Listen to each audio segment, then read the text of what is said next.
अम्ब त्वाम् अनुसन्दधामि भगवद्गीते भवद्वेषिणीम्। ओम नमो भगवते वासुदेवाय। আগের দিনের ক্লাসে আমরা দ্বাদশ অধ্যায়ের 8 নম্বর শ্লোক পর্যন্ত আলোচনা করেছি। 8 নম্বর শ্লোকটা খুব সুন্দর শ্লোক, মানে বলতে গেলে সবই বলা আছে এখানে।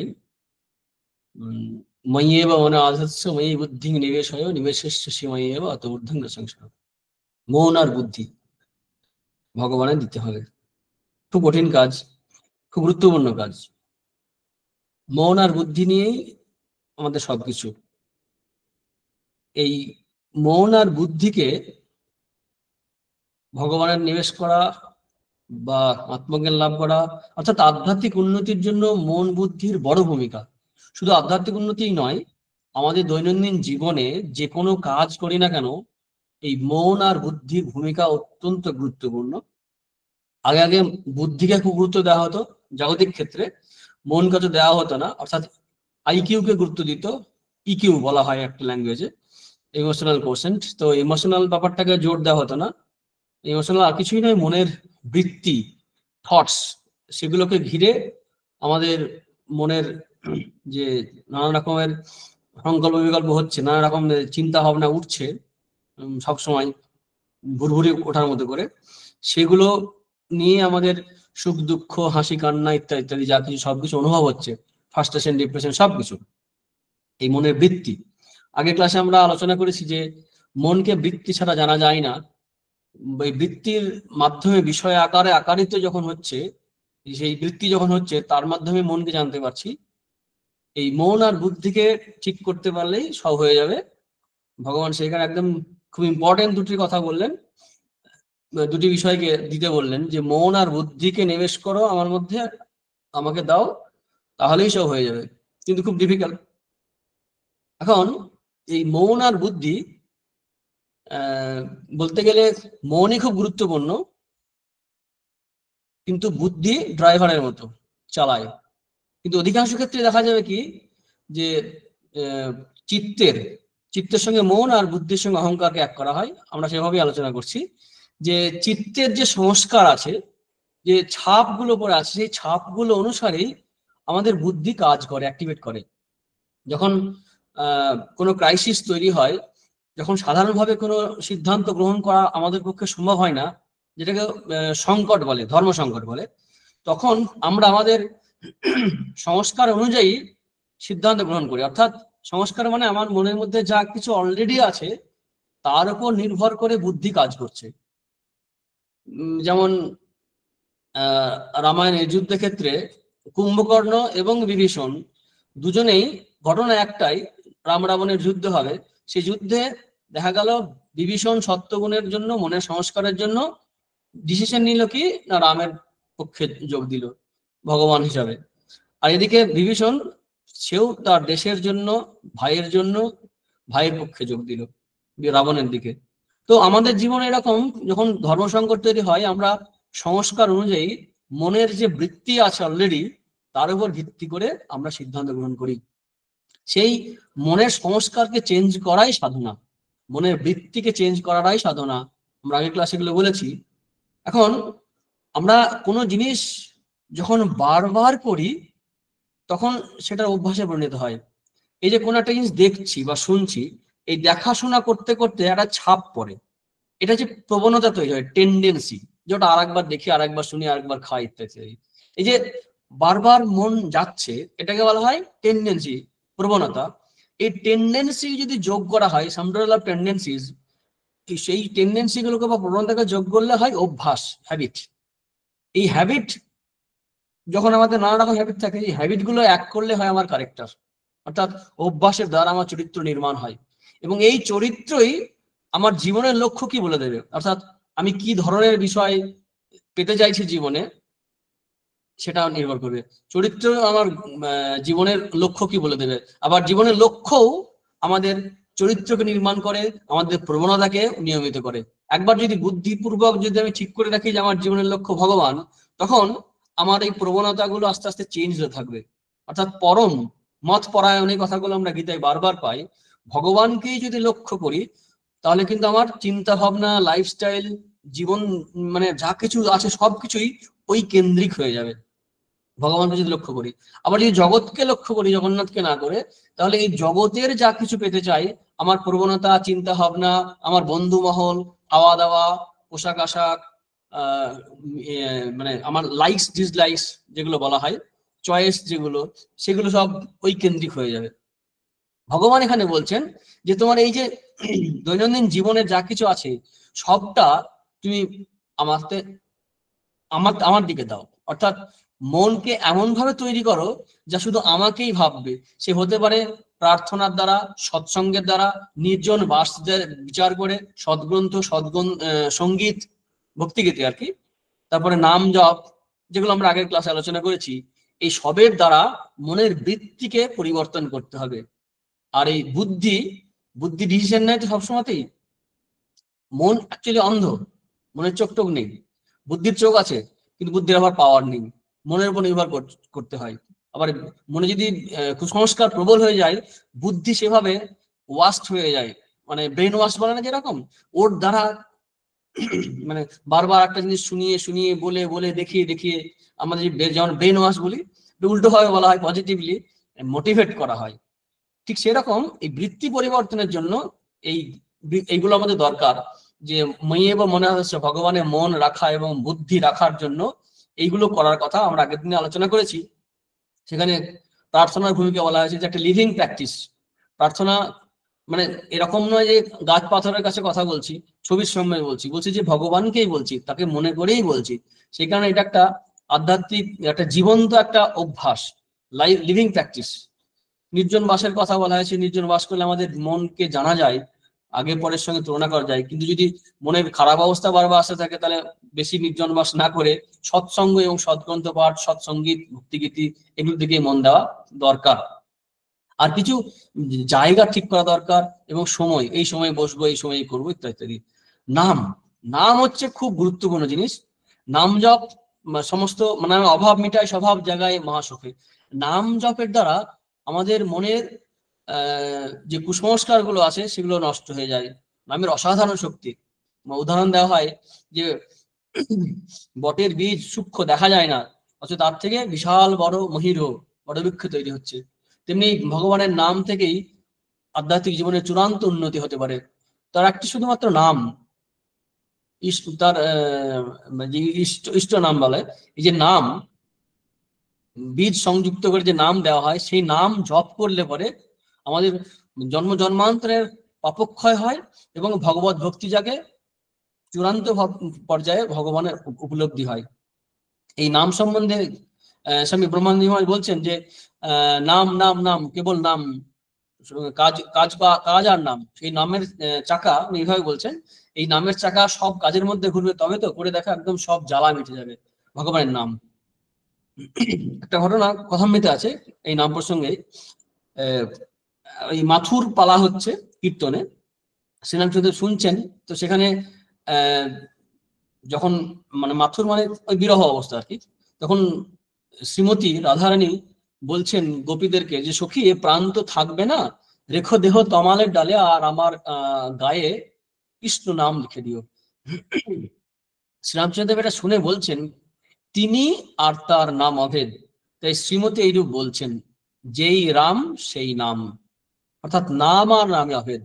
ভক্তি হৃদয়ে ভগবান নাম হয়ে বাস করেন। যেমন নারদ বীণাযন্ত্র সবসময় নাম করে যাচ্ছেন, তার নাম করলে আমাদের এই সমস্ত পাপ নষ্ট হয়। আমরা আগের অষ্টম অধ্যায় সম্ভবত আলোচনা করেছি বিস্তৃত। শ্রীরামচন্দ্র কথামৃতে আবার বলছেন, আরেক জায়গায় পাচ্ছি আমরা এরকম, যে সর্বদা তার নাম করতে হয়, কাজের সময় মনটা তার কাছে ফেলে রাখতে হয়। যেমন আমার পিঠে ফোড়া হয়েছে, সব কাজ করছি কিন্তু মন ফোড়ার দিকে রয়েছে। রাম নাম করা বেশ, যে রাম দশরথের ছেলে, আবার জগৎ সৃষ্টি করেছেন, আর সরহতে আছেন, আর অতি নিকটে আছেন, অন্তরে বাহিরে। वही राम दशरथ की बेटा, वही राम घट घट में लेटा, वही राम जगत पसेरा, वही राम सबसे न्यारा। এই হচ্ছে নামের মহিমা। স্বামী বিবেকানন্দ বলেছেন, শ্রী মাও বলেছেন। স্বামী বিবেকানন্দ যখন বরানগর মঠে ছিলেন তখন একবার প্রশ্ন করেছেন তাকে যে কি সাধন করা যায়। নরেন্দ্র শুধু বললেন, শুধু তার নাম কর, ঠাকুরের নাম, ঠাকুরের গান মনে নাই, সেই বলে গান শুরু করলেন, নামের ভরসা কেবল শ্যামাগো তোমার, কাজ কি আমার কোষাকুষি দেতর হাসি লোকাচার। তো এই নাম, কলিতে নামের মাহাত্ম আছে। এই নাম জপ, প্রার্থনা, এগুলো আমরা সব আগে আলোচনা করেছি। আর গানের বিষয়ে আমরা বলেছি ভক্তিগীতি। সেই গান যেন মানে কোনো একটা মেশিনের গানটা না থাকে, শুধু শুনলে হবে না, অন্তর থেকে সেটা প্রার্থনার আকার ধারণ করবে। স্বামীজি গানকে খুব উচ্চ পর্যায়ে রেখেছেন সাধনার জন্য। আমরা সাধকদের জীবনে দেখি কি দ্বৈত পথে, কি অদ্বৈত, কি বিশিষ্টাদ্বৈত, সমস্ত পথে সঙ্গীতের একটা গুরুত্বপূর্ণ ভূমিকা আছে। কিন্তু এই সঙ্গীত যেন বহির্মুখী করে না দেয়, সেটা খেয়াল রাখতে হবে, যেন অন্তর্মুখী করে এবং ভগবতমুখী করে, এই অর্থেই। এগুলো আলোচনা আমাদের মোটামুটি আগের দিন হয়েছিল। এখন এইভাবে ভগবানের মন স্থির করার কথা, কিন্তু এটা তো যদি মন স্থির না হয় তাহলে অভ্যাস করতে হবে। সেটাই আগে আমরা আলোচনা করলাম, মন নিয়োগ করো, মন মইব মনে আদর্শ, এভাবে মন করো। এখন হচ্ছে মন যদি ভগবানের থাকে তাহলে তো সমস্যা নেই, ভগবানের থাকে না, এটাই হচ্ছে আমাদের প্রবলেম, সমস্যা। এখন ভগবানের থাকে না, সেই কারণে পরপর তিনটে মানে অধিকারী, অধিকারী মানে যোগ্যতা বা মনের অবস্থা, বুদ্ধির অবস্থা অনুসারে গোটাগত সাধারণত গীতাতে আমরা দেখছি তিনটে, অনেক হতে পারে। ভগবান শ্রীকৃষ্ণ এখানে তিনটে বিকল্পের কথা বলছেন, যে এই করো, এই না পারলে এই করো, এই না পারলে এই করো, এরকম তিনটে অপশন এখানে দিচ্ছেন। যদি মানে সামর্থ্য অনুসারে, যদি সামর্থ্য না থাকে, অসামর্থ্য থাকে, তাহলে এই ধ্যান অভ্যাস করতে বলবে, তারপরে সেটা না হলে ভগবানের জন্য কাজ করতে বলবেন, তা না হলে সব কর্মের ফল ত্যাগ করে কর্মযোগের অভ্যাস আর কি। এই তিনটি কথা বলবেন পরের শ্লোকে। 9 নম্বর কি বলছেন? 9 নম্বর শ্লোকে, অথচিত্তং সমাধাতুং ন শক্নসি ময়ি স্থিরম অভ্যাস যোগনে তত মামিচ্ছাপ্তং ধনঞ্জয়। আগের শ্লোকে আমরা দেখলাম কি 8 নম্বরে, যে মইয়ে বা মন আদর্শ, এখানে বলছেন চিত্ত অথচিত্তম। এখন আগে আমরা বলছিলাম যে চিত্ত এবং মনকে একসঙ্গে ধরা হয় বেদান্তে, কখনো বুদ্ধি আর অহংকারকে একসঙ্গে ধরা হয়। তো মন যে বললেন মন সমাধান করো, এখানে চিত্ত বলছেন, সেদিক থেকে ঠিকই আছে, যে যদি মন সমাধান মানে মন সমাহিত করতে না পারো, মন যদি আমাকে না দিতে পারো, তাহলে অভ্যাসের দ্বারা চেষ্টা করো। নশক্নসি ময়ি স্থিরম, যদি সমর্থ না হও, নশক্নসি অভ্যাস যোগনে তত মামিক সপ্তম ধনঞ্জয়, অভ্যাস কর। এখন অভ্যাস করতে গেলে হয় বারবার, আমরা যে প্রবণতার কথা বলছিলাম একটু আগে, টেন্ডেন্সি, একটা জিনিস বারবার দেখা, বারবার শোনা, বারবার করা, তাতে কি হয়, আমাদের একটা প্রবণতা তৈরি হয়, এবং আমাদের আনকনসিয়াসলি, বুদ্ধিপূর্বক নয়, অসচেতন ভাবেই আমরা সেটা যেন করে বসবো, সেটা দেখে বসবো। দেখা যায় এমনি আমরা জীবনে অনেক সিদ্ধান্ত নিই, কিন্তু করে উঠতে পারে না, কারণ বুদ্ধিতে বুঝছে এটা ঠিক বা ঠিক নয়, কিন্তু মন তো একভাবে অভ্যস্ত হয়ে আছে, সে সেভাবেই করে যায়। মনের বললাম, মনের চোখ নাই, বুদ্ধির আছে, বুদ্ধি ডিসিশন নাই, মনের চোখ নেই। মন কি কিরকম না, একটা পাগলা হাতির সঙ্গে তুলনা করা হয়, মত্ত হাতি। শ্রী মা শারদা দেবী বলছেন যে মন না মত্ত হস্তি মা, একজন মেয়ে ভক্তকে বলছেন যে মন না মত্ত হস্তি মা, হাওয়ার সঙ্গে সঙ্গে ছোটে, তাই সদসৎ বিচার করে সব দেখতে হয়, আর খুব খাটতে হয় ভগবানের জন্য। মনকে কার সঙ্গে তুলনা করছে? যে হাতির সঙ্গে, মত্ত হাতি। স্বামী বিবেকানন্দ রাজযোগে একটা বাঁদরের সঙ্গে তুলনা করেছে, যে বাঁদরের এমনি চঞ্চল, তার সঙ্গে একটা বিছে কামড়েছে, তাকে মদ খাওয়ানো হয়েছে, একটা ভূত ঢুকেছে, মানে চঞ্চলতা চূড়ান্ত। তো মোট কথা হচ্ছে এই উন্মত্ততা বা মত্ততা, শিশিমা যেখানে পাগলা হাতির সঙ্গে তুলনা করলেন, মন না মত্ত হস্তিমা, এই মনকে অভ্যাস করাতে হবে। অভ্যাস মানে হচ্ছে রিপিটেশন। মনকে আমরা যতই জ্ঞান উপদেশ দিই না কেন, মন ওগুলো বুঝতে চাইবে না। আমরা অনেক কথা শুনবো, কিন্তু মনে যেখানে অভ্যাস হয়ে গেছে সুখ খোঁজা, দুঃখ থেকে দূরে সরে থাকা, সেই জায়গায় মন ছুটে যাবে। মনকে যেভাবে অভ্যস্ত করছে, ট্রেনিং দেওয়া হয়েছে, সে বান্ধবদের যেমন ট্রেনিং দেওয়া সার্কাসে, এই মনকে বুদ্ধি দিয়ে ডিসিশন নেওয়ার পর বারবার সেটাকে অভ্যাস করানো। শ্রীরামচন্দ্র বলছেন, হাতি যখন পরের কলম গাছ খেতে যায়, শস্য খেতে যায়, কলা গাছ বা ইত্যাদি, তখন ডাঙস মারে, মানে মাহুতের হাতে যেটা থাকে। তো এই মনকে অভ্যাস করানো, রিপিটেশন, এটা করানো।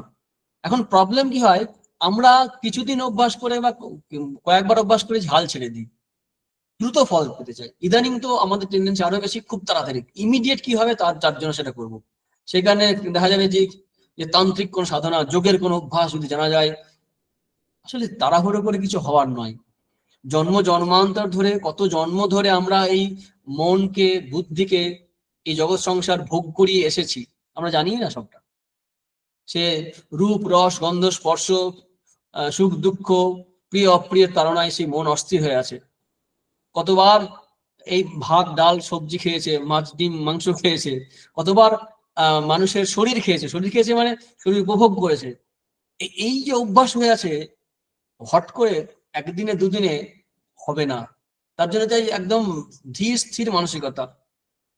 স্বামী বিবেকানন্দের রাজযোগে একটা গল্প আছে, যে একজন নারদ, সম্ভবত নারদ, এসে একজন সাধককে জিজ্ঞাসা, সাধক বসেছিলেন, জপ জপ ধ্যান করছিলেন, তখন বলছে কতদিন পরে আমার মানে উপলব্ধি হবে, সিদ্ধি হবে? বলছে যে 3 জন্ম লাগবে। তখন 3 জন্ম লাগবে?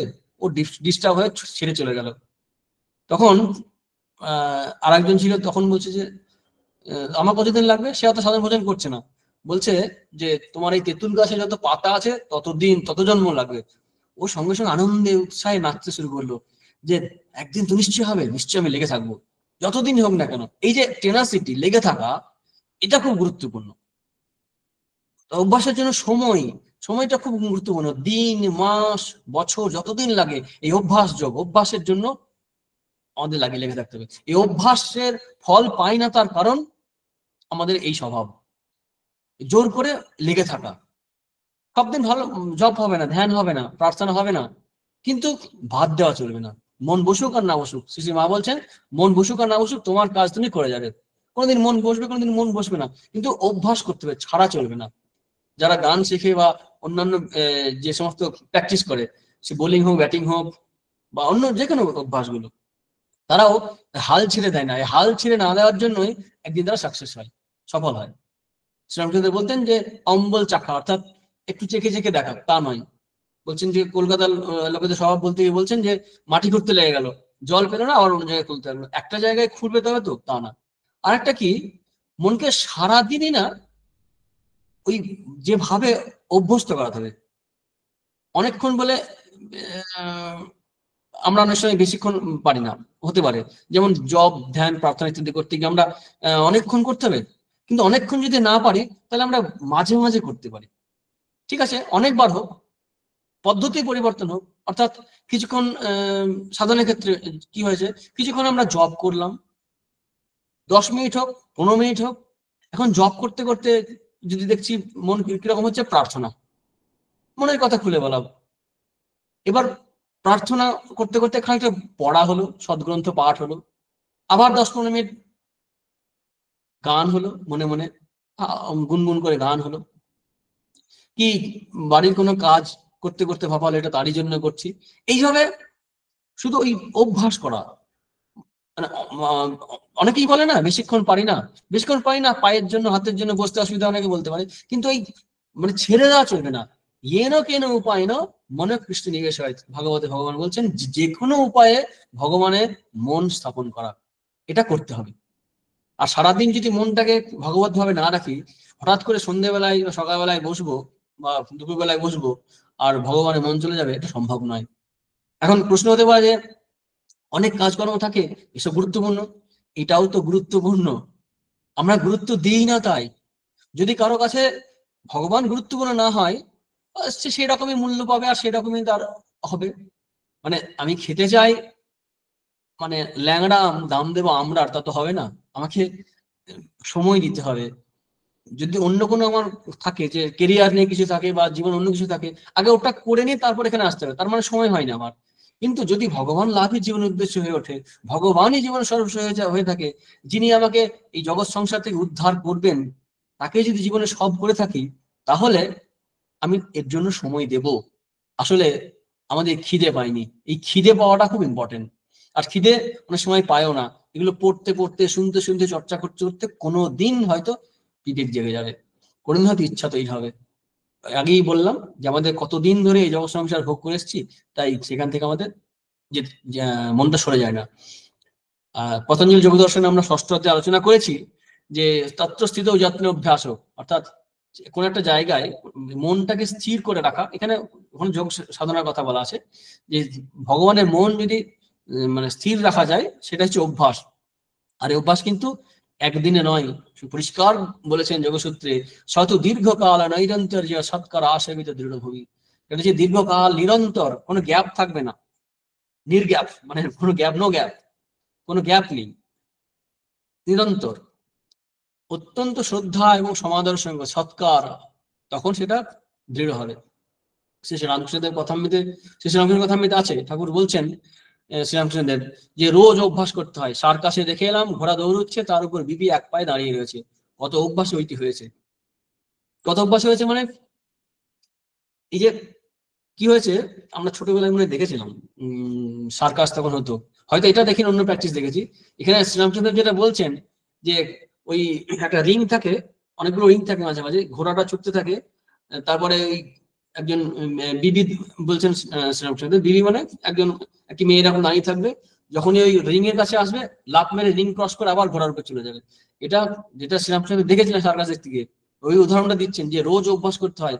কত অভ্যাস ওটা হয়েছে, ওই যে বিবি ঘোড়ার উপরে এক পায়ে দৌড়াচ্ছে, এটা তো শ্রীরামচন্দ্র বলছেন যে রোজ অভ্যাস করতে হয়, আর তাকে দেখবার জন্য অন্তত একবার করে কাঁদো, কাঁদা অভ্যাস করতে হয়, ভালোবাসা অভ্যাস করতে হয়। এখন প্রশ্ন হতে হবে ভালোবাসা কি নেই, নিশ্চয়ই আছে, কিন্তু আবরণ পড়ে আছে।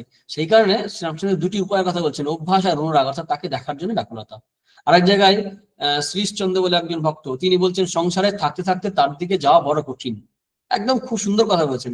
আমাদের সবার অবস্থা এরকমই, এই 5টা কাজে সংসারে নানা রকম এনগেজমেন্ট, সোশ্যাল, পলিটিক্যাল, অর্থনৈতিক নানান দিক আছে, এখানে এত এনগেজ থেকে আমরা কখন কিভাবে মন দেওয়া যায়। শ্রীরামচন্দ্র উদাহরণ দিয়েছেন খুব সুন্দর, তিনি বলছেন কেন অভ্যাস যোগ, যেটা কি তাই অর্জুন শ্রীকৃষ্ণ বলছেন অভ্যাস যোগের কথা, যে অভ্যাস যোগ মানব সত্য ধনঞ্জয়, কি বলছেন কেন অভ্যাস যোগ, ওদেশের ছুতোরদের মেয়েরা চিড়ে বেচে, তারা কত দিক সামলে কাজ করে শোনো। কি বলছেন, ঢেকির পাট পড়ছে, হাতে ধানগুলি ঠেলে দিচ্ছে, আর এক হাতে ছেলেকে কোলে করে মাই দিচ্ছে, আবার খদ্দের এসেছে, ঢেকি এদিকে পড়ছে, আবার খদ্দের সঙ্গে কথাও চলছে। খদ্দেরকে বলছে তাহলে তুমি যে ক পয়সা ধার আছে সে ক পয়সা দিয়ে যেও, আর জিনিস লয়ে যেও। ঢেকি এখন এখনকার জেনারেশন হয়তো দেখতে পায় না, ছবিতে দেখবে, ছোটবেলায় আমরা দেখেছি গ্রামের দিকে ঢেকি যে এরকম করে একদিকে পা দিয়ে মায়েরা এ করতেন, আর একটা গড় থাকতো, সেখানে এই ধান গুলো রাখা হতো, চিড়ে হলে পরে কাঠের হতো, আর ধানের হলে পরে পাথর দিয়ে মাটি দিয়ে সুন্দর করে করা হতো, দেখেছি আমরা ছোটবেলায়। তো ওই ওই ওখানে খুব খুব সিরিয়াস, কিন্তু হাত যদি পড়ে যায় হাতটা একদম থেতলে যাবে। সেই কারণে বলছেন যে কত সাবধানে থাকতে হয়, এতগুলো কাজ করছে কিন্তু ম্যাক্সিমাম মনটা কোথায় আছে। বলছেন পরে দেখো, ছেলেকে মাই দেওয়া, ঢেকি পড়ছে, ধান ঠেলে দেওয়া, কাঁড়া ধান তোলা, ধান যেটা কাটছে আর কি, আবার খদ্দের সঙ্গে কথা বলা একসঙ্গে করছে, এরই নাম অভ্যাস যোগ। অভ্যাস যোগের সহজ ব্যাখ্যা শ্রীরামচন্দ্র দিলেন, কিন্তু তার পুনরা না মন ঢেকির পাটের দিকে রয়েছে, পাছে হাতে পড়ে যায়, এইটা গুরুত্বপূর্ণ। আর একা নয়, ছেলেকে মায় দেওয়া আর খদ্দের সঙ্গে কথা কওয়া। তেমনি যারা সংসার আছে তাদের পুনরা না মন ভগবানে দেওয়া উচিত, না দিলে সর্বনাশ, কালের হাতে পড়তে হবে, আর এক আনায় অন্যান্য কর্ম করা। এই আমাদের কিন্তু এক আনাও মন ভগবানের দিই না, তো কর্ম তো দূরের কথা।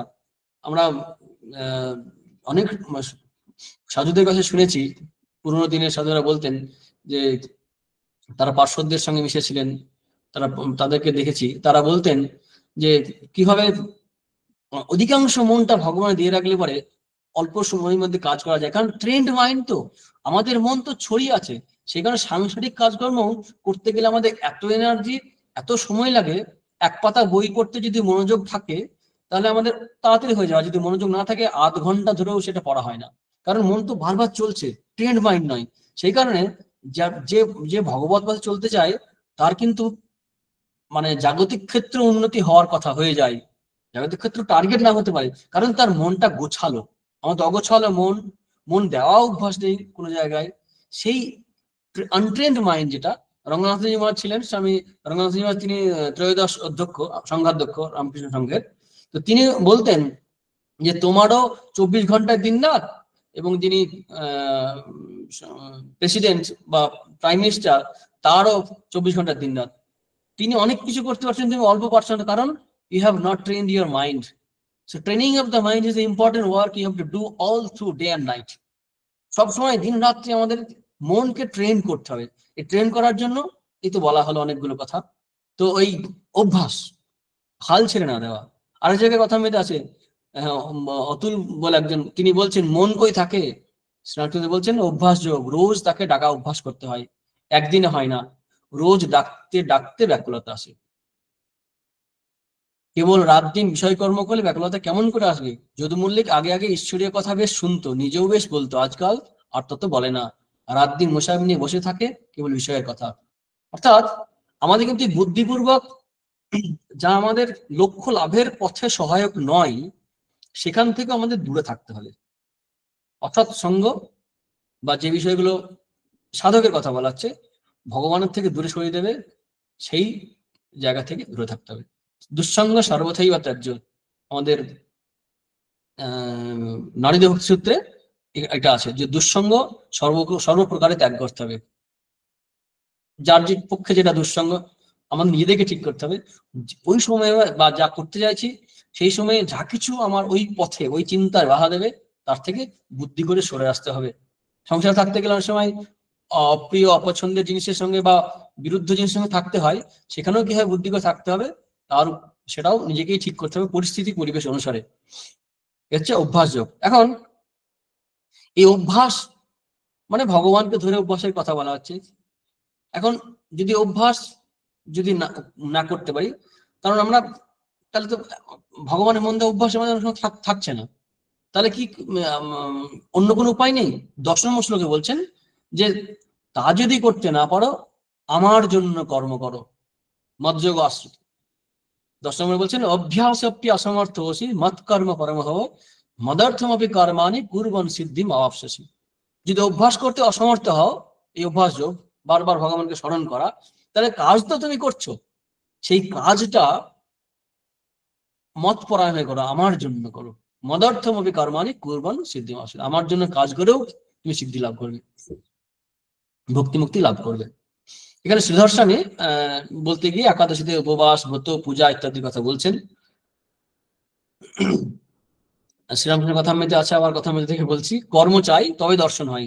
একদিন ভাবে হালদার পুকুর দেখলাম, দেখি একজন ছোট লোক পানা ঠেলে জল নিচ্ছে আর হাত তুলে একবার দেখছে, যেন দেখালে পানা না ঠেললে জল দেখা যায় না, কর্ম না করলে ভক্তি লাভ হয় না, ঈশ্বর দর্শন হয় না। ধ্যান জপ এসব কর্ম, তার নাম গুণকীর্তনও কর্ম, আবার দান যজ্ঞ এসবও কর্ম। ভাষ্যকারেরা অনেক সময় শুধু পূজা অর্চা ইত্যাদিকেই বলেছেন, মানে ভগবানের জন্য, যেগুলো আমরা এতক্ষণ আলোচনা করলাম, ওই অভ্যাসগুলোকেই কর্ম হিসেবে ধরেছেন। কিন্তু বৃহত্তর অর্থে যদি ধরা যায়, যা কিছু করছি আমরা সবই করা যেতে পারে, কিন্তু বিষয়টা হচ্ছে কি ভগবত মানে মানে গড সেন্ট্রিক, ভগবত কেন্দ্রিক করতে হবে। মৎকর্ম পরম হব, এই মৎকর্ম পরম হব এটা খুব ইম্পর্টেন্ট। ভগবান যেন সমস্ত কর্মের মূল হয় বা লক্ষ্য হয়, পরম ভগবানের লক্ষ্য। আমার সমস্ত কর্ম, সমস্ত কিছুর প্রচেষ্টা সব যেন ভগবানে দিয়ে থাকে। একটা বাড়িতে উৎসব করব, আনন্দ উৎসব করব, সেখানে ভগবানকে দিয়ে শুরু করব এবং শেষে ভগবানকেই নিবেদন করব।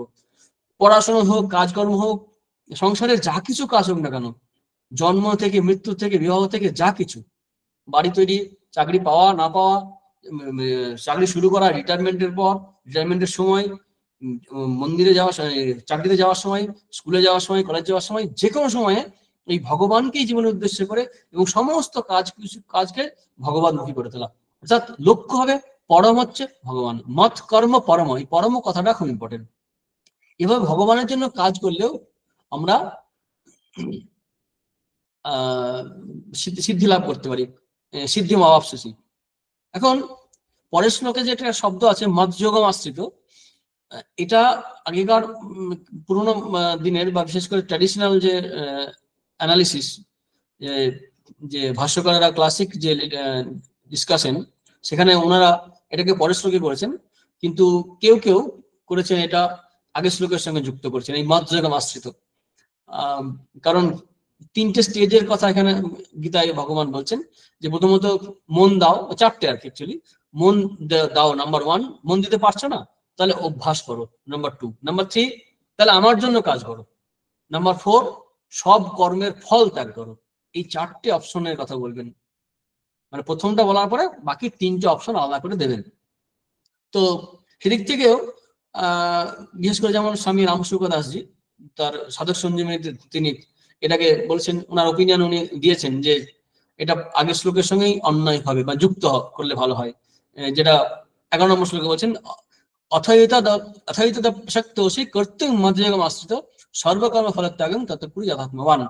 অথ এতদ অপি অশক্তোষি, অর্থাৎ এটা করতেও যদি না পারো, সেটা কি, কোনটা না, মধ্যযোগম আশ্রিত, অর্থাৎ আমাকে সমর্পণ করে আমাকেই আমার শরণাগতে সব কর্ম আমার জন্যই করতে না পারো, তখন এই মধ্যযোগম আশ্রিতের আলোচনায় ভাষ্যকার আনার সময় করে কি, যে ভগবানকেই আশ্রয় করা, পরমেশ্বরের সকল কর্মের যে সমর্পণ, সেটা হচ্ছে মতযোগ। সেই মতযোগ অবলম্বন করে কাজ করা, অর্থাৎ ভগবানকেই আশ্রয় করে ভগবানের জন্য সব কাজ করে তাকেই সবকিছু সমর্পণ করা, এমনকি কর্মফল ত্যাগও তাকেই করার কথা এডিশনাল এক্সপ্লেনেশনে বলা হয়। কিন্তু আবার কখনো কখনো বলে যে না, এটা কর্মযোগটা স্বতন্ত্র একটা অভ্যাস, যেটা স্বামী বিবেকানন্দ কর্মযোগ যে বই আছে সেখানে উনি আলোচনা করছেন যে ভগবানকে আশ্রয় করেও কর্মযোগ অভ্যাস করা যায়, ভগবান ছাড়াও শুধুমাত্র নিঃস্বার্থ ভাবে বিন্দুমাত্র স্বার্থ চিন্তা না রেখে সমস্ত কর্ম করা, কর্মের ফলের প্রতি অনাসক্ত থাকা, সেভাবে কর্মযোগ করা যায়। তো সেভাবে যদি আমরা আলোচনা করি, তাহলে মতযোগ বলতে ভগবানকে আশ্রয় করে মৎকর্ম পরম হব মতযোগম আশ্রিত, ভগবানকে আশ্রয় করে সমস্ত কর্ম করলে পরে সিদ্ধি লাভ হবে। আর এটা হচ্ছে ভক্তি যোগের প্র্যাকটিস স্টেজ। এরপর কর্মযোগের কথা বলা হচ্ছে, সর্বকর্ম ফল ত্যাগং তত কুরু যথাত্মবান, সমস্ত কর্মের ফল ত্যাগ করো। এখন কোন কর্মের কথা, সব কর্মের কথা, যে কোনো যা ইচ্ছা মন চাইলো সেটা কিন্তু বলা হচ্ছে না, কারণ একটা টান দেওয়া আছে ওই যথাত্মবান। এই মধ্যযোগম আশ্রিত এটার সম্বন্ধে আলোচনা করতে গিয়ে এরকম বলা হয় যে ভগবানকে জীবনে যদি লক্ষ্য করা হয়, তাহলে কি হবে, আমি অফিসে বাড়িতে যে কাজগুলো করছি মনে মনে ঠিক করে নিতে হবে সেগুলো ভগবানের জন্যই। বাইরে সবাই জানবে যে এর জন্য ওর জন্য করছি, কিন্তু মানে স্ত্রীর জন্য, স্বামীর জন্য, বসের জন্য, সন্তানের জন্য করছি, পিতামাতার জন্য করছি, আশ্রমের জন্য করছি, কিন্তু মনে মনে জানতে হবে, দেখা ধন্যবাদও দেবো হয়তো অন্যদেরকে কিছু সাহায্য পেলে বা সাহায্য করলে, তাকেও বলবো যে তুমি সুযোগ দিলে আমাকে সাহায্য করার, ধন্যবাদ, সব ঠিক আছে, কিন্তু মনে মনে জানতে হবে আমি তারই সেবা করছি, তারই জন্য করছি। এই সর্বকর্মের ফল ভগবান সমর্পণ করা। যেমন আমরা সবকিছু কাজের পর আমরা বলি শ্রীকৃষ্ণ অর্পণমস্তু, গীতার ক্লাসের পরে বলি শ্রীকৃষ্ণ অর্পণমস্তু, অর্থাৎ সবকিছু ভগবানের নিবেদন করা। এই আমিত্বকে নাশ করা, সমস্ত কিছুর মূল সুর হচ্ছে এটা। অভ্যাসযোগ হোক আর যাই হোক না কেন, ওই না হং তুমতো, আগে আমরা বলেছি কোন একটা ক্লাসে, যে সবসময় দিন রাত এই অহংকার বর্জনের কাজ করতে হবে। অহংকার বর্জন, না হং তুমতো, আমি নয় তুমি, এটা কর্মযোগেও হয়। সেই কারণে এই ভগবান বলছেন যে আর কিছু না হোক, আমরা কাজ তো সবাই করি, কাজ করতেই হবে, আস্তিক নাস্তিক যেই হোক না কেন, কাজটা সবাই আমরা করি, যা করছি সেটারই ফল ত্যাগ। তবে শ্রীকৃষ্ণ কিন্তু এখানে একটা কথা বলে দিয়েছেন, তত করে যথাত্মবান, অর্থাৎ সংযত হওয়ার কথা এখানে কিন্তু আছে। যা ইচ্ছা করে যাচ্ছি, এইটা পারমিশন আমাদের শাস্ত্রে দেয়নি, আচার্য দেননি, ভগবানও দিচ্ছেন না, অবতার পুরুষও দিচ্ছেন না, যে আমরা কাজ করব, আমরা স্বাস্থ্যসম্মত কাজ করব, নীতি আদর্শ ল অ্যান্ড অর্ডার মেনে আমরা কাজ করব, যা মন চাইলে তা নয়। সেটা হচ্ছে খুব গুরুত্বপূর্ণ, সবসময় এভাবে করা। এই যে 3খানা অপশন পরে দেওয়া হলো, প্রথম দিকে বললে আমাতে মন দাও, 2 নম্বরে যদি মন দিতে না পারো, অপশন হিসেবে এটা 1 নম্বর, যদি মন দিতে না পারো তাহলে অভ্যাস করো, অভ্যাস সেও যদি অসমর্থ হও তাহলে কি করবে, মতপরায়ণ হয়ে সমস্ত কর্ম করো, তারপরে তাতেও যদি না পারো সব কর্মের ফল ত্যাগ করো। কারণ কর্মের ফল ত্যাগ করার জন্য একটা অভ্যাসের দরকার, আর কর্ম আমরা সবাই করি, সজ্ঞানে অজ্ঞানে বিজ্ঞানে, অর্থাৎ বিশেষভাবে জেনেও করি আমরা। তাই এই কর্মের ফল ত্যাগ করার কথা বলছেন। এবার এই কর্মের ফল ত্যাগ করার প্রশংসা করবেন, যদিও এটা সব শেষে বলছেন, এবং সেই হিসাবেই প্রশংসা না করলে কি হয়, আমাদের সেই বিষয়ে উৎসাহ তৈরি হয় না। আমরা যেমন কোনো কোম্পানি কোনো জিনিস প্রোডাক্ট ছাড়ে মার্কেটে, তখন তার নানান রকম প্রশংসা করে, স্তুতি করে, অনেক কিছু লেখা থাকে, ফিডব্যাক নেয় দেয়, তো তাতে উৎসাহ তৈরি হয়। এই উৎসাহ বাড়ানোর জন্যই শ্রীকৃষ্ণ এখানে কিন্তু ওই কর্মফল ত্যাগের খুব প্রশংসা করবেন। 12 নম্বর শ্লোকে সেটা বলছেন যে শ্রেয়হি জ্ঞানম অভ্যাসাৎ জ্ঞানাৎ ধ্যানং বিশিষ্যতে ধ্যানাৎ কর্মফল ত্যাগ ত্যাগাৎ শান্তির অনন্তরম। অর্থাৎ কি বলছেন যে অভ্যাস, অভ্যাসের যে কথা হলো, সেই শ্রেয়হি জ্ঞানম অভ্যাসাৎ, যে অভ্যাস যোগের কথা বলছেন, সেই অভ্যাসের থেকে জ্ঞান ভালো। মানে অভ্যাস মানে না বুঝে না শুনে না চিন্তা করে অভ্যাস করা। আমরা অনেক সময় অভ্যাস করি না বুঝে না চিন্তা, অনেক ভুল অভ্যাস হয়ে যায়, ভুল মন্ত্র হয়ে যায়, জপ হয়ে যায়, ভুল প্রার্থনা হয়ে যায়। সেটা মিনিমাম একটু জ্ঞান থাকা দরকার, গুরু এবং শাস্ত্রের কাছ থেকে ওটা জানতে হয়। তাই বলছেন এবং গুরু এবং শাস্ত্র কর্তৃক আদিষ্ট জ্ঞান হওয়া দরকার, কারণ জ্ঞানদায়িত অভ্যাস অপেক্ষা যুক্তির সহিত গুরু বা শাস্ত্র কর্তৃক আদিষ্ট জ্ঞান শ্রেষ্ঠ। এখন এই উপদিষ্ট যে জ্ঞান বা শাস্ত্রীয় যে জ্ঞান আমরা পেলাম, তার থেকে বলা হচ্ছে জ্ঞান আর ধ্যান বিশেষতে, অর্থাৎ সেটা প্র্যাকটিস। এখানে ধ্যান বলতে একাগ্রভাবে প্র্যাকটিস করার কথা বলা হচ্ছে, মানে একাগ্রতা, মন স্থির করা। তো ওই সেই জ্ঞানের থেকে ধ্যান খুব ইম্পর্টেন্ট। এবার এই শুষ্ক ধ্যান অপেক্ষা উল্লেখিত কর্মফল ত্যাগ শ্রেষ্ঠ এবং সম্যক ফল ত্যাগান্তে পরম শান্তি লাভ হয়। ধ্যান থেকে কর্মফল ত্যাগ শ্রেষ্ঠ এবং কর্মফল ত্যাগ করলে কি হবে? শান্তি, অর্থাৎ ত্যাগেই শান্তি, ত্যাগাৎ শান্তির অনন্তরম। আসলে ভগবান শ্রীকৃষ্ণ সাধন বিষয় সাধন বিধান করছেন আর কি, করতে করতে অনেকগুলো অপশন দিচ্ছেন, এটা না পারলে এটা, না পারলে এটা, শেষ অপশন হিসেবে ত্যাগের কথা বলছেন। উপসংহারে মানে এখানে উপসংহারে আছে, এখানে এরপরে সাধন প্রসঙ্গ শেষ করবেন, তো সেইখানে বলছেন মানে ত্যাগের প্রশংসা করছেন। এটা হচ্ছে প্রশংসা করার জন্য এই শ্লোকটা ভগবান বলছেন। অর্থাৎ যে পারছে না, এই হচ্ছে শ্রীকৃষ্ণের গ্রেটনেস, মানে যে যেখানে আছে সেখান থেকে তুলে আনা। এ পারছে না, এ পারছে না, সবাইকে, কাউকে হতাশ করছেন। আমরা নবমধ্যায়ে দেখেছি যে কাউকে হতাশ হতে হবে না। ক্ষিপ্রম হতে ধর্মাত্মা শাশ্বত শান্তি নেগচ্ছতি, সেও মানে শাশ্বত শান্তি লাভ করবে যদি ওই সম্যক ব্যবস্থিত হয়, অর্থাৎ ভগবানের শরণ নেয়। আসলে বাস্তবে কিন্তু সম্পূর্ণ কর্মফল ত্যাগ উপলব্ধির পরেই সম্ভব, তা নাহলে আমাদের মধ্যে অহং ইগো থেকে যায়, আমি আমি আমার আমার থেকে যায়। কিন্তু শুরুটা তো করা হোক, কারণ কর্ম আমাদের করতেই হয়, অন্য কোনো সাধনা না করলেও কর্ম তো আমরা সকলেই করি, আগেই বললাম। ভগবান বলছেন সেই কর্মের ফলটা ত্যাগ করা, এই প্রাথমিক দিক থেকে শ্রেষ্ঠ সাধন বলা যেতে পারে। কিন্তু গভীর ভাবে বলতে গেলে যে এর উপলব্ধির পরে কিন্তু এই ত্যাগ সম্ভব। যেমন প্রাইমারি স্কুলে বা প্রাথমিক শিক্ষাকে আমার প্রশংসা করা হয়, কারণ এই শিক্ষা সারা জীবন কাজে লাগবে। আমরা ভাবতে পারি যে প্রাইমারি শিক্ষার কি দরকার, খুব গুরুত্বপূর্ণ, কেয়ার করি না তাই। অ আ ক খ এবিসিডি যোগ বিয়োগ গুণ ভাগ এগুলো ছোটবেলায় যে শিখেছি, তারই সেগুলো জটিল হচ্ছে, মাল্টিপ্লাই হচ্ছে, অনেক জটিলতা, কিন্তু মূলে কিন্তু এইগুলো থাকছে, কিন্তু অ আ এবিসিডি ইত্যাদি, বা গান শিখতে গেলে সারে গামা পা ধা নি সা, এটা থাকছে সবকিছুর মধ্যে। তো এটা হচ্ছে বেসিক জায়গা। তেমনি আমরা যে অভ্যাসই করি না কেন, অভ্যাস যোগ, ভগবানের কর্মফল সমর্পণ বা সব কর্মের ত্যাগ, সবকিছুর মূলে কিন্তু একটা জিনিস খুব ইম্পর্টেন্ট, ত্যাগ।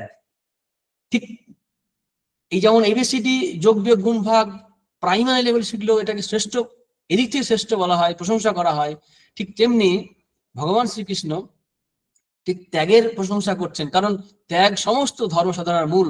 শুধু তাই নয়, নৈতিকতার বা সমাজ সংস্কৃতির মূল হচ্ছে ত্যাগ। যে সমাজে টিকে আছে তা পরস্পর ত্যাগের জন্য। আজ আমি কোথায় থাকতাম ছোটবেলায় যদি মা তার সুখ স্বাচ্ছন্দ্য ত্যাগ না করে আমার দিকে নজর দিতেন?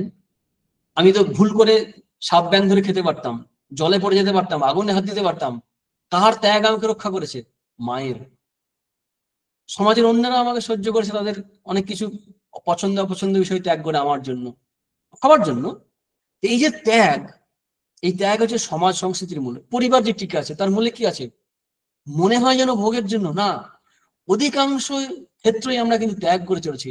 Duty is nothing but sacrifice. আমরা যে কনসিয়াসলি আনকনসিয়াসলি করছি, আমরা যদি স্বেচ্ছায় বুঝে করি তাহলে এটা আধ্যাত্মিক কল্যাণ হতে পারে, মানসিক উন্নতি হতে পারে। কিন্তু না বুঝে ভোগের জন্যই করছি, কিন্তু মূলে কিন্তু সবসময় আমরা সব ছাড়ছি, চাই বা না চাই এই ত্যাগ আমাদের সবাইকে করতে হয়। আলটিমেটলি শরীরও ত্যাগ করতে হয়, সংসার ত্যাগ করতে হয়। কিন্তু এটা সাইন্টিফিক্যালি না করার জন্য আমাদের বন্ধন তৈরি করে এবং আবার জন্ম হচ্ছে। সেক্ষেত্রে সাধক সাইন্টিফিক্যালি ত্যাগ করে, সে গৃহস্থ সাধক হতে পারে বা সন্ন্যাসী সাধক হতে পারে। এই সাইন্টিফিক্যালি ত্যাগ করলে পারে আধ্যাত্মিক উন্নতি হয়, মানসিক উন্নতি হয়। কিন্তু এই ত্যাগ হচ্ছে সমাজের মূল ভিত্তি। এই যে নৈতিকতা মানে কি, চুরি করবে না মানে কি, এই চৌর্য বৃত্তি আমার মধ্যে আছে, চুরি করে ভোগ করার বাসনা, সেটাকে ত্যাগ করছি। ত্যাগ সবকিছু বলে ত্যাগ, সমাজের জন্য ত্যাগ, ত্যাগের যে সমাজে যে পরিবারের এই ভোগকেই প্রধান হয়ে যায়, ত্যাগ থাকে না, কর্তব্য থাকে না, অধিকার প্রবল হয়ে যায়, সে সমাজ ভেঙে যায়। ভগবান লাভের ক্ষেত্রেও 4 যোগের কথা স্বামীজি বলেছেন, বিবেকানন্দ, রাজযোগ, জ্ঞানযোগ, কর্মযোগ, ভক্তিযোগ, সমস্ত যোগের মূল হচ্ছে ত্যাগ। ইনফ্যাক্ট শ্রী শ্রী রামকৃষ্ণ কথামৃতে আছে, শ্রীরামকৃষ্ণ বলছেন যে গীতার সার কি, 10 বার গীতা গীতা বললে যা হয়, গীতা গীতা গীতা বলতে ত্যাগই হয়ে যায়, ত্যাগ। এই হচ্ছে গীতার মূল কথা, কি না সব ত্যাগ করে জীব আমার শরণ নাও, এই হচ্ছে গীতার মূল ভাব। তো এই সমস্ত যোগের মূল হচ্ছে ত্যাগ।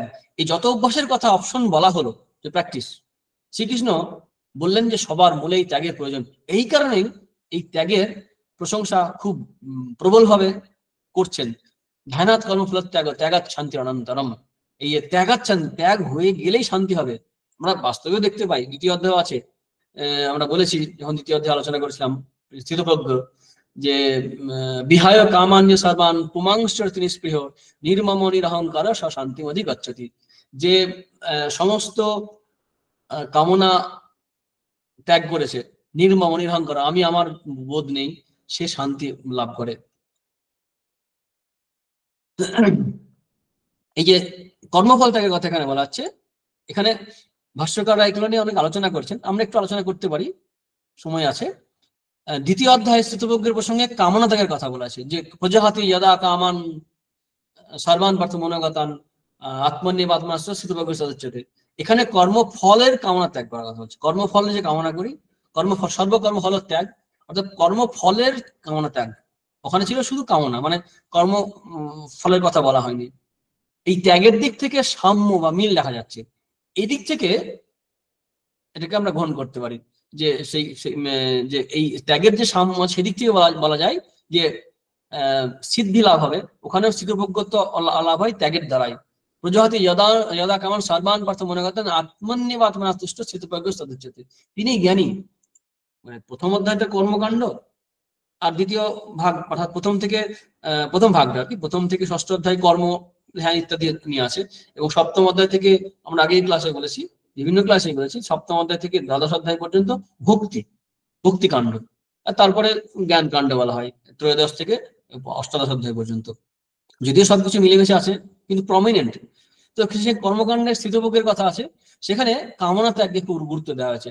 বিহায় কামান্য সর্বান 71 নম্বর শ্লোকে বলছেন, আবার প্রথম শ্লোকে শুরু করছি স্থিতপ্রজ্ঞে প্রজাহাতি যদা কামান সর্বান পার্থ মনোগতান, যে মনে সমস্ত, আমরা বিস্তৃত আলোচনা করেছি ওখানে, তো সেখানে মনে সমস্ত বাসনা কামনা ত্যাগ করা, নিজেদের সন্তুষ্ট থাকা, সেখানে ওই কামনা ত্যাগের কথা আছে।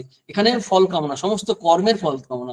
গীতায় কিন্তু এই ত্যাগটা খুব গুরুত্বপূর্ণ বলা হয়েছে।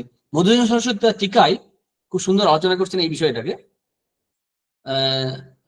যে ত্যাগাচ্ছেন অনন্তরম, মানে সর্বকর্ম ফল ত্যাগ, সেই ত্যাগের পর অনন্তরম, মানে অনন্তর মানে জাস্ট আফটার দিস, মানে এমন নয় যে অপেক্ষা করতে হবে তবে শান্তি হবে, যে মানে এই ত্যাগের দ্বারা সমস্ত কর্মের ফল ত্যাগ করলো, ত্যাগ করার পরে পরেই শান্তি হবে।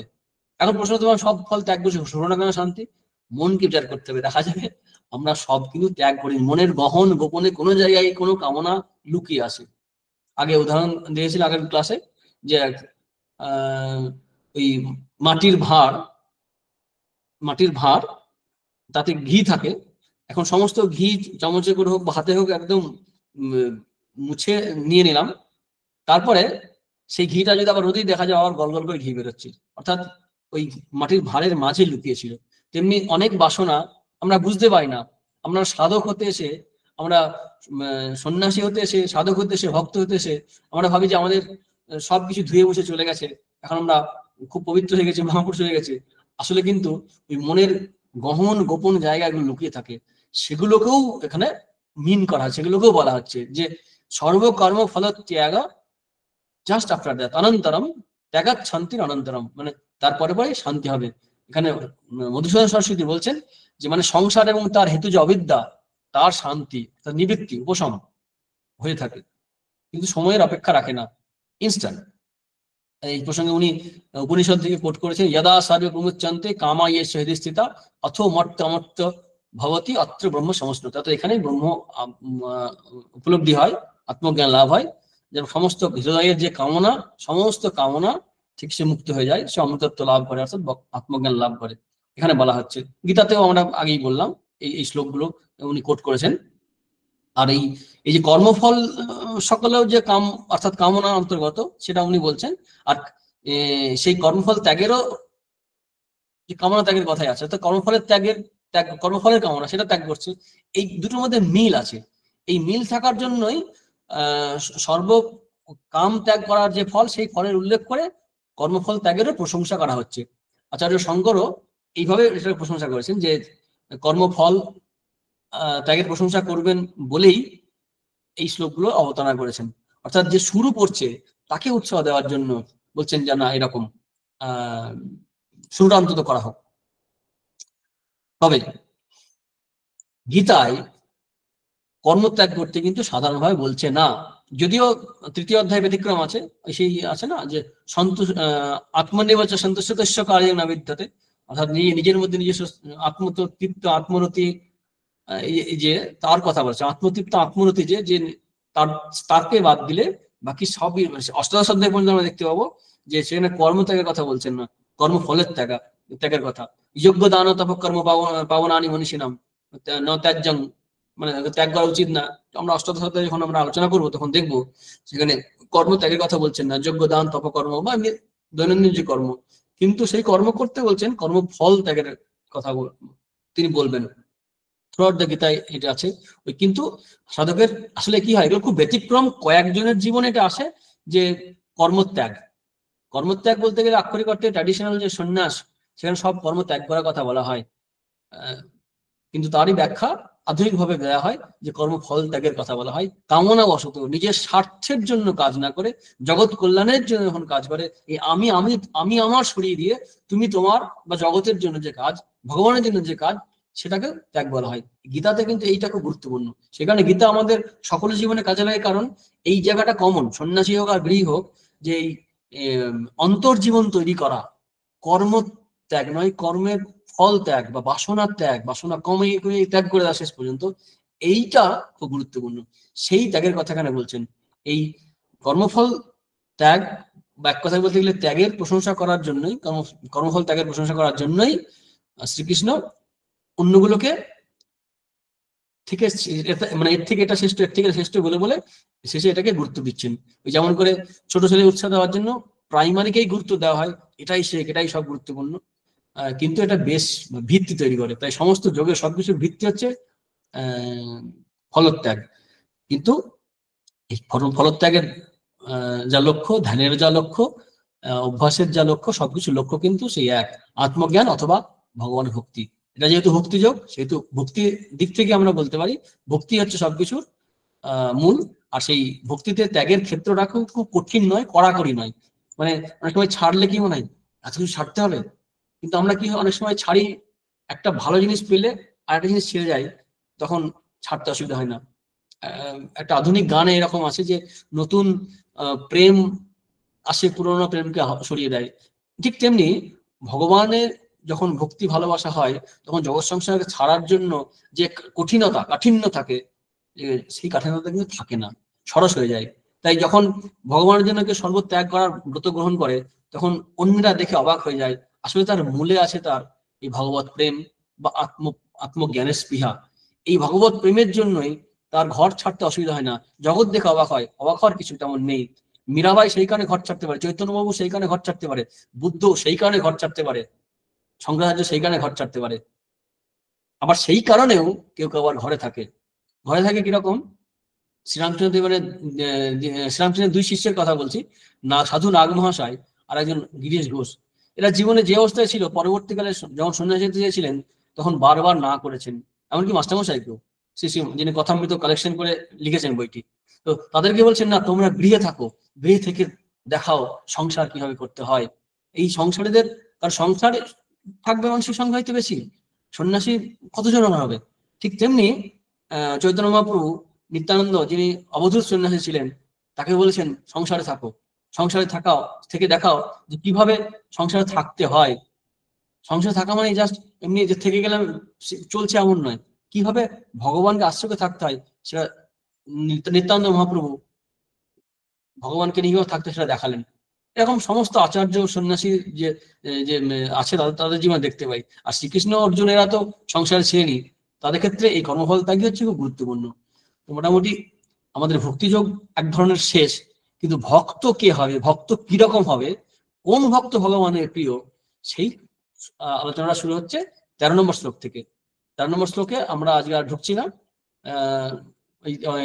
জাস্ট শ্লোকটা পড়ে রেখে দিচ্ছি, পরের দিন আবার হবে।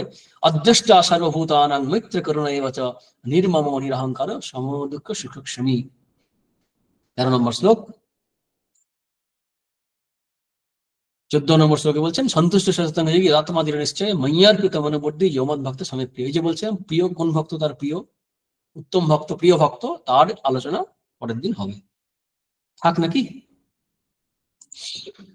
হ্যাঁ মহারাজ, আমরা এতক্ষণ মহারাজের অভিনব আলোচনা শুনলাম। এই আলোচনা আমাদের দৈনন্দিন জীবনে ভীষণ উপযোগী। এছাড়াও আলোচনা প্রসঙ্গে তিনি যে কথামৃতের বাণী আমাদের শোনালেন, তা আমাদের কাছে অতিরিক্ত পাওনা, যার দ্বারা আমরা সমৃদ্ধ হলাম। এখন আজকের আলোচনা প্রসঙ্গ থেকে বা পূর্ববর্তী আলোচনা প্রসঙ্গ থেকে যদি কারো কোনো প্রশ্ন থাকে, তাহলে আমরা সেই প্রশ্ন মহারাজের কাছে রাখতে পারি।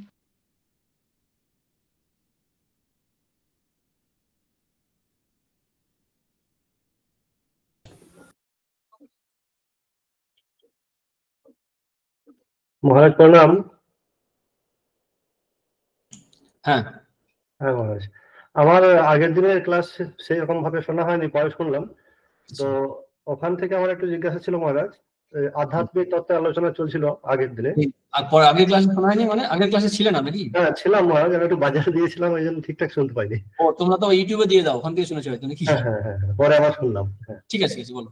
হ্যাঁ, তো মহারাজ ওই আমাদের গতদিনের যে আলোচনা এবং আজকের আলোচনা, দুই আলোচনায় মোটামুটি আধ্যাত্মিক তত্ত্ব বিষয়ে, ভক্তিযোগ বিষয়। হ্যাঁ, তো মহারাজ আমি এটা বলতে চাইছি যে এই আধ্যাত্মিক চর্চা তো আমরা দুইভাবে করতে পারি, মানে জ্ঞান চর্চার মাধ্যমে করতে পারি, আবার কর্ম অনুষ্ঠানের মাধ্যমে করতে পারি, দুইভাবেই করা যায়। তো আমরা যারা জ্ঞান চর্চার মাধ্যমে আধ্যাত্মিক তত্ত্বগুলোর আলোচনা করি তার ফল, এবং যারা কর্মানুষ্ঠানের মাধ্যমে আধ্যাত্মিক তত্ত্ব আলোচনা করেন বা উপাসনা অনুষ্ঠান করেন প্রভৃতি, তাদের কর্মের ফল কি একই রকম ফল হবে বা কোনো তারতম্য থাকে কি থাকে না, এই ব্যাপারে একটু আলোকপাত করেন। হ্যাঁ, মানে কর্মের ফল সব, মানে প্রত্যেকটা কর্মেরই ফল আছে। মানে আমি যে সমস্ত কাজ করি, সাধন ভোজন করা, সে জ্ঞান পথেই হোক আর ভক্তি পথেই হোক, সমস্ত কর্মের ফল একটা হয়। প্রত্যেক কর্মের ফল ফলপ্রসব করবে। এখন যারা জ্ঞান পথে থাকে, জ্ঞান মার্গের যারা চলে, তাদের বক্তব্য হচ্ছে তারা ওই কোনো ফলই কামনা করে না। চিত্তস্য শুদ্ধের কর্ম নতু বস্তু উপলব্ধ। শঙ্করাচার্য বলছেন যে চিত্তশুদ্ধির জন্য কর্ম, বস্তু উপলব্ধির জন্য নয়। অর্থাৎ তারা যে শ্রবণ মনন নিদিধ্যাসন করছে, সাধন ভোজন যা কিছু করছে, ওইভাবে করছে, তার যে ফল হয় সেই ফল তারা কামনা করে না, তারা নিজেরা কামনা করছে না। তারা এমনকি শরীর মেনটেনের জন্য নিজে থেকে চেষ্টা করে না, ভাবে কি প্রারব্ধ অনুসারে আমার যা জুটবে আমি তাই দিয়ে ম্যানেজ করব। ভক্ত ক্ষেত্রে কিন্তু কি বলে, ভক্ত বলে যে ভগবান আমাকে যা জোটাবেন আমি তাতে সন্তুষ্ট হব, এবং আমি যা কাজ করছি তার যে ফল হচ্ছে তা ওই শ্রীকৃষ্ণ অর্পণমস্তু, সবই তাকে নিবেদন করে দিচ্ছি। কর্মের ফল কিন্তু প্রত্যেক ক্ষেত্রে হচ্ছে, প্রত্যেক ক্ষেত্রে কর্মফল হলেও জ্ঞান পথে যে সাধক, সে কর্মের ফল জ্ঞান পথে সাধক করার অনেক সময় ভক্তি, মানে ভগবানকে ধরেই করেন আচরণ। সন্ন্যাসের আগেও সে ভগবানের সমস্ত কিছু সমর্পণ করে, যে অগ্নিতে আহুতি দেয়, এসব আছে। সন্ন্যাসের এই ডিটেলস গুলো আমি বলছি না, দরকারও নেই। তো এই সবকিছু সমর্পণ করে অগ্নিতে বা ভগবানে সমর্পণ করা আছে, নারায়ণের সমর্পণ করে। তো এই যে সমর্পণ করা, অর্থাৎ মোট কথা হচ্ছে যে নিজের মানে স্বার্থের জন্য কিছু করবে না, সে জ্ঞানের জন্য করছে, ভোগের জন্য কোনো কিছু করছে না। আর ভক্তি পথে যারা আছে সে সব যাহা কিছু করছে, নিশ্চয়ই নৈতিক অনৈতিক কথা বলছি না, সে ভগবানের জন্যই করছে, বিশেষ পার্থক্য কিছু নেই। আর ভক্তির ক্ষেত্রে সুবিধা হচ্ছে কি, আমি এই কর্মের ফল চাই না, জোর করে নিজেকে মনকে বলতে হয় না। কর্মযোগী যারা, শুধুমাত্র কর্মযোগী, যে নিঃস্বার্থ হতে হবে, যেন নিজের স্বার্থ না থাকে, খুব কঠিন, খুব কঠিন, পারা খুব কঠিন। সেই কারণে ভগবানকে আশ্রয় করে কর্ম করাটাই সুবিধা। সেটা স্বামী বিবেকানন্দ তার কর্মযোগে বলেছেন যে কিন্তু ভগবান না হলেও শুধুমাত্র কোন রকমের স্বার্থ না রেখে শুধুমাত্র জগতের জন্য কাজ করছি, কর্মের ফল I don't take care of it, আমি ওটাকে নিয়ে গ্রাহ্য করি, আমি ওটা চাই না, আমি এটাকে কিছু করি না, নজর দেব না। কিন্তু ভক্ত কি করে, সমস্ত কর্মের ফল যেমন করে ফুল, চন্দন, বেলপাতা, দুব্বা ভগবানকে দিচ্ছে, তারও সেই সমস্ত কর্ম করে এতৎ কর্মফলম শ্রীকৃষ্ণ অর্পণমস্তু, এতৎ কর্মফলম দক্ষিণা কালী চরণে সমর্পিত বস্তু, এরকম করে আমরা সমর্পণ করে দিই।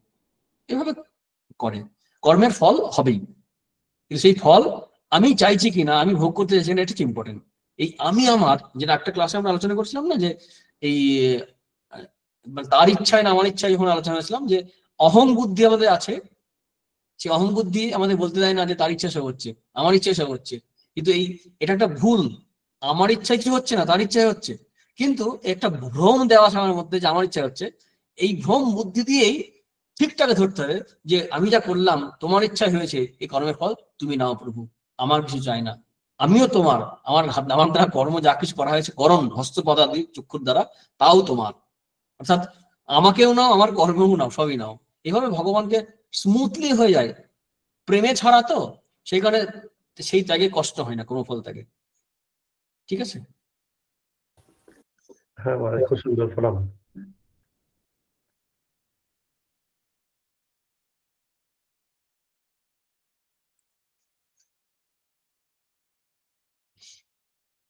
কৌশলী, হ্যাঁ মহারাজ, আর কোনো প্রশ্ন? আর কি প্রশ্ন আছে কারো?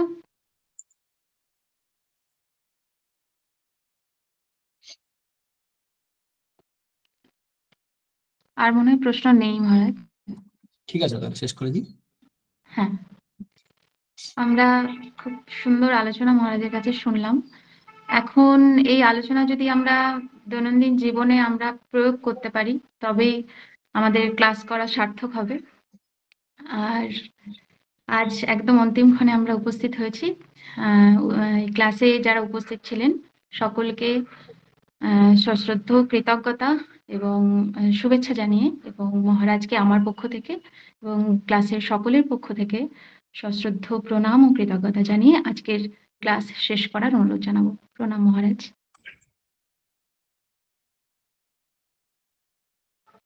ওম শান্তি শান্তি শান্তি, হরি ওম তৎসৎ, শ্রীকৃষ্ণার্পণমস্তু।